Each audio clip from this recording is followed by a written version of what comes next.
Ragging মুক্ত শিক্ষাঙ্গনে বার্তা ছাত্রী ও অভিভাবকদের নিয়ে বিশেষ শিবির বালুরঘাট মহিলা মহাবিদ্যালয়ে পুলিশের উপস্থিতিতে আইন ও নিরাপত্তা নিয়ে সচেতনতা কর্মসূচি।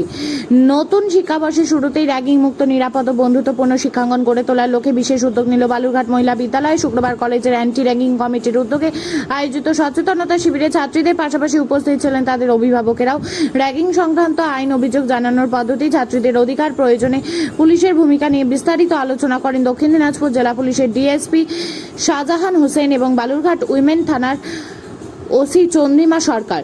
যে কোনো ধরনের র্যাগিং বা হয়রানি ঘটনা গোপন না রেখে দ্রুত অভিযোগ জানানোর আহ্বান জানান তারা। কলেজের অধ্যক্ষ বিমান চক্রবর্তী জানান, এখনো পর্যন্ত মহাবিদ্যালয়ে বড় ধরনের র্যাগিং এর ঘটনা ঘটেনি, তবে ভবিষ্যতেও যাতে এমন পরিস্থিতির সৃষ্টি না হয়, নিরাপদ শিক্ষার পরিবেশ অটুট থাকে, সেই লক্ষ্যে কর্মসূচির আয়োজন।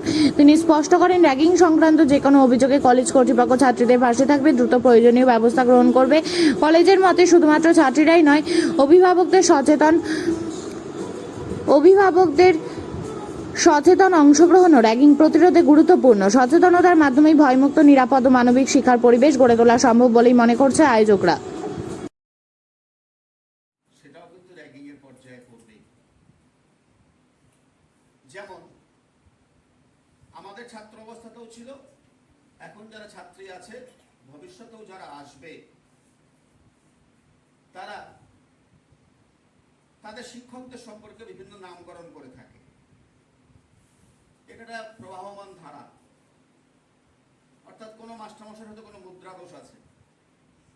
অর্থাৎ আমাদের ছাত্র জীবনে দেখেছি আমরা, কোনো মাস্টারমশাই হয়তো পড়াতে পড়াতে বলছেন, বুঝলে তো, অর্থাৎ দুটো করে লাইন বলেন, বারবার বলে বুঝলে তো, স্যারের নামই হয়ে গেল বুঝলে তো। এটা যখন স্যারের কানে পৌঁছয়, তখন কিন্তু স্যার ডেকে নিয়ে